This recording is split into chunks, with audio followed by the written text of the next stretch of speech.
Liberty's leave policy was tremendous. Having the ability to take 16 weeks off, fully paid to bond with my child, was an incredible experience. At Liberty Mutual, you can find a career that supports you at every step, even baby steps. We offer up to 16 weeks parental leave for new moms and dads. And because not everyone's pathway to parenthood looks the same, we offer robust fertility, surrogacy, and adoption benefits too. Learn more at libertymutualcareers.com and pursue your tomorrow today. Enjoy the taste of summer no matter what the weather when you head to Maverick for some Mountain Dew Baja Blast. You'll love the legendary, refreshing tropical lime flavor. And to make the sweetness last longer, Maverick now has it in 1-liter bottles. For a limited time, get 2 for $5. Single purchase regular price. Plus, Adventure Club members get 25 bonus trail points with purchase. So blast into Maverick today and enjoy that unmistakable Baja flavor. Maverick. Adventure's first stop.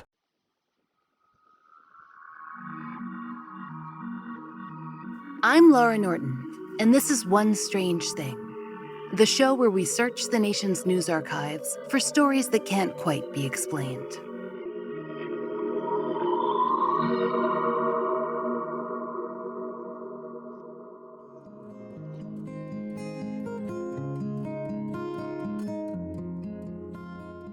Today, we'd like to talk to you about Arboreta.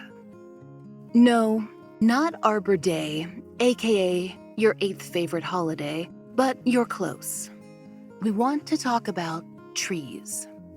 Some of us are surrounded by them.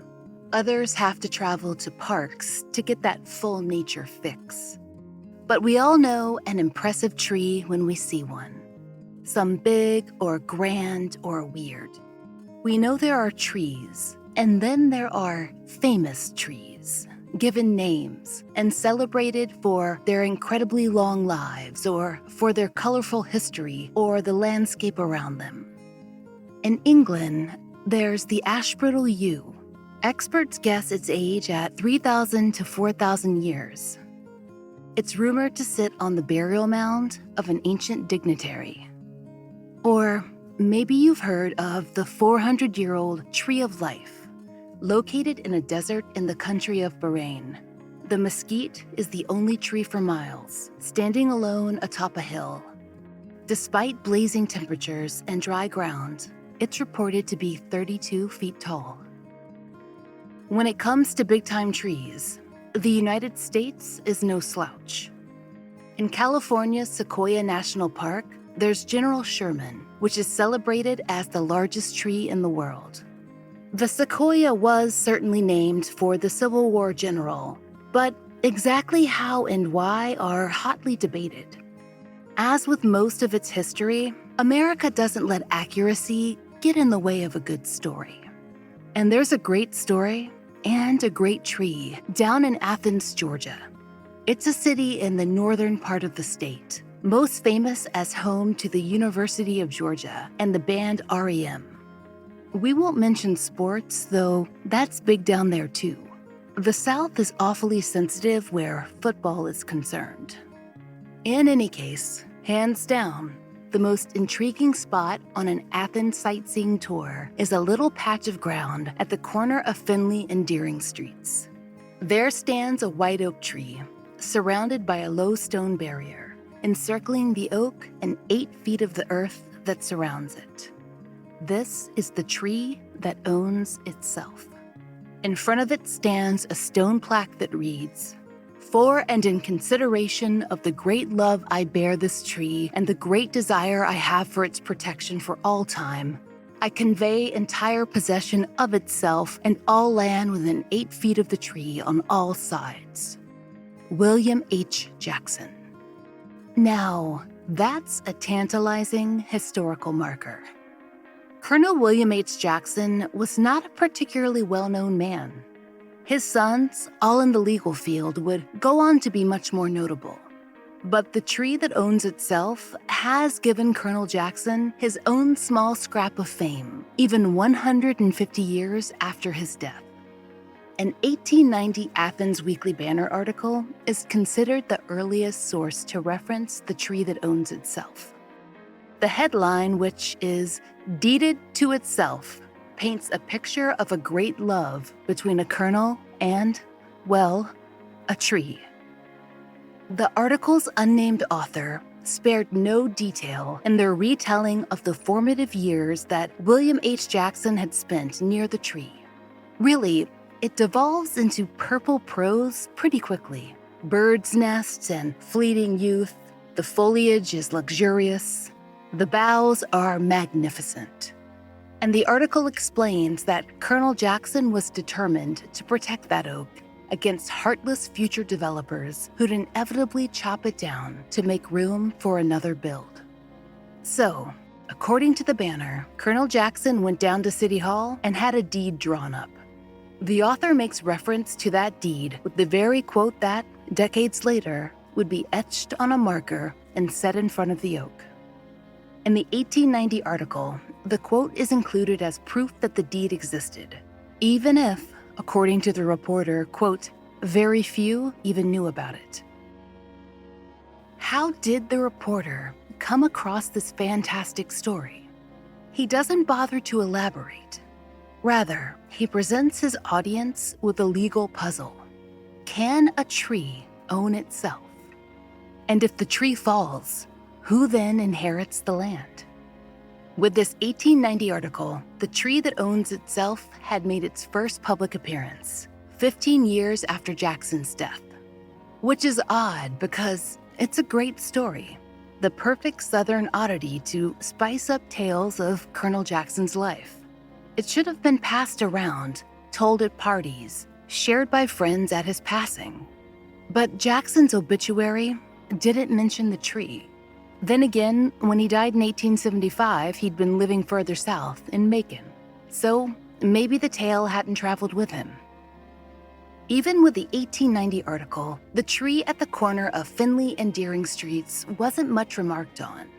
Athens was actually fonder of the double-barreled cannon that sat outside City Hall. It was an experimental prototype that had never been fired during the Civil War, but locals didn't seem to mind the lack of utility. It was certainly more exciting than a tree. Right? Well, all that changed in 1906. The tree that owns itself was mentioned in a book called Annals of Athens, a history text that included just about every important element of town life over the last 100 years. Its author, A.L. Hull, wrote that, quote, however defective this title may be in law, the public recognized it, and the splendid tree is one of the boasts of Athens and will be cared for by the city for many years to come. Thus, the legend took root and continued to spread. A wealthy philanthropist and University of Georgia trustee loved the story so much that he paid for the low stone wall and the plaque. That was 1906. And by then, the words that were engraved on the stone and purported to be from the tree's original deed only existed in reprints of that newspaper article. Now, people claimed to have seen the official papers, but no one actually produced them. And no one much minded those details. The city of Athens included the tree that owns itself in walking tours and celebrations, treating it as a tourist attraction, and eventually worrying over its health. In 1942, the tree was estimated to be centuries old. Currently, the official Athens tourist website gives a figure of 400 years, but other sources list numbers as low as 250. Either way, by 1942, the tree that owns itself seemed elderly, and it was rotting. Though scientists and arborists tried to maintain it, they knew its time was coming and weren't surprised when, one morning, the great oak toppled. Luckily, they'd had a plan in place. As the Athens tourism website tells it, the Junior Ladies Garden Club and UGA professors had been growing saplings from the tree's acorns, planning for a day when it would need to be replaced. Within a few years of the original oak's collapse, a young tree was in place. And, fittingly, that oak is technically known as the son of the tree that owns itself. It was christened by a minister during a citywide ceremony. The tree that owns itself was declared a historic landmark in 1988, and Athens has continued to celebrate the oak. As the Red and Black recently reported, they even go so far as to throw the tree a birthday party. And that would be that. A charming local story in a southern town, a staid landmark for tourist photo opportunities. Except for one strange thing. The story of the tree that owns itself seems to be entirely fabricated.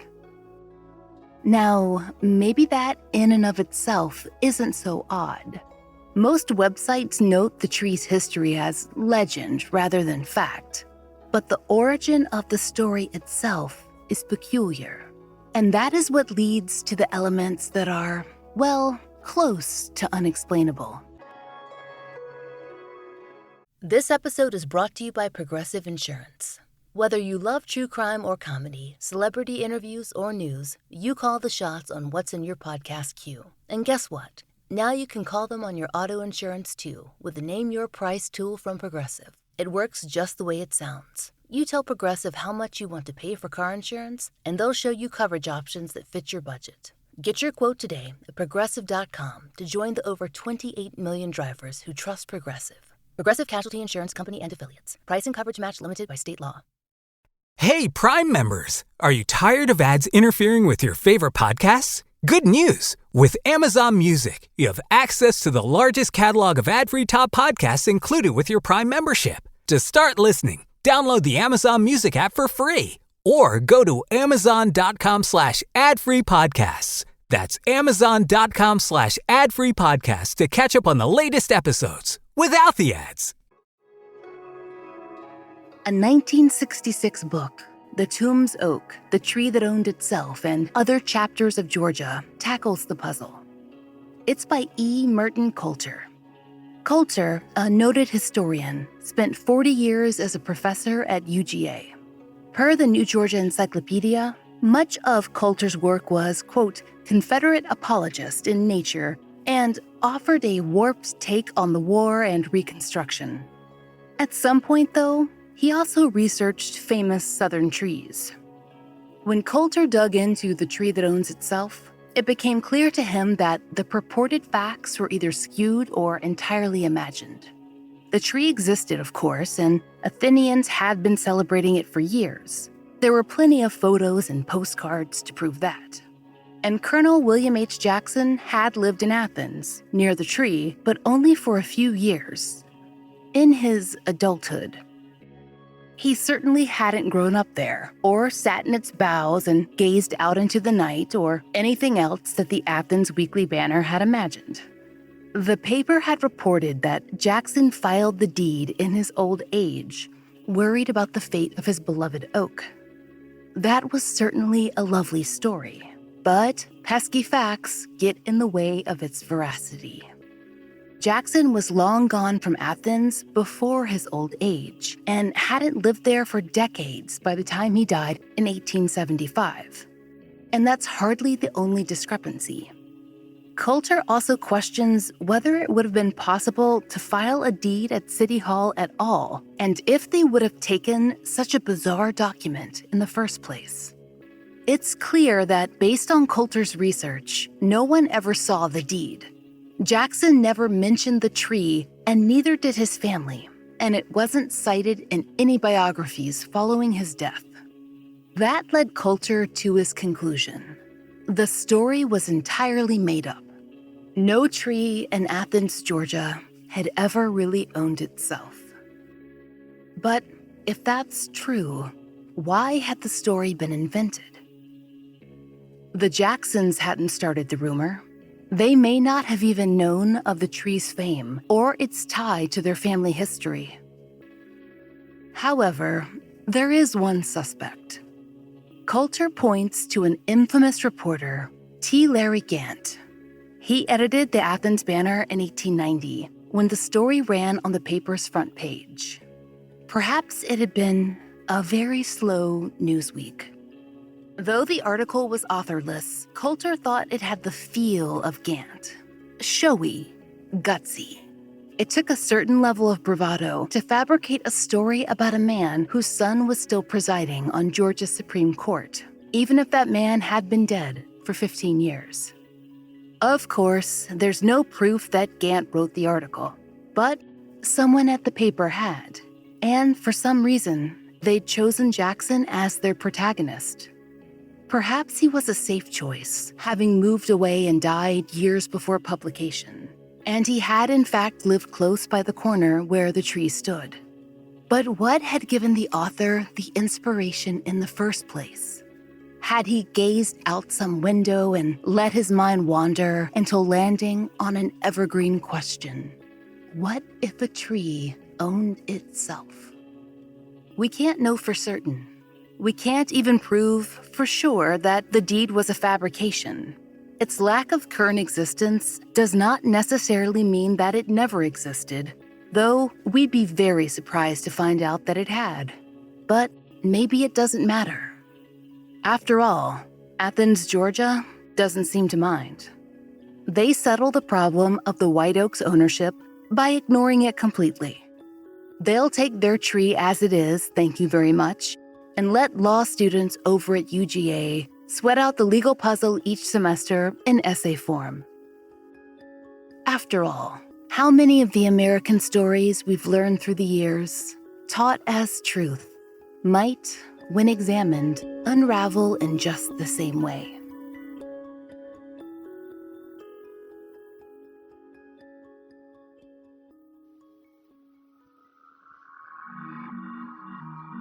We hope you'll join us next time for another real-life story from the fine print of America's local papers, from the lives of regular people, just like you and me, except for one strange thing.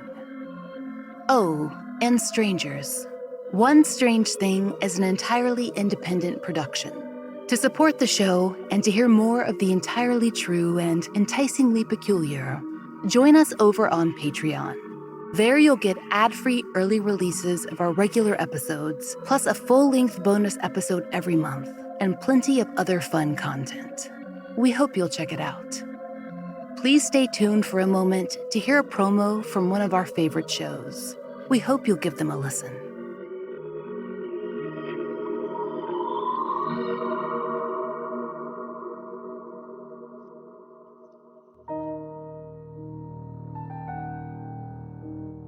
Mens rea, the guilty mind.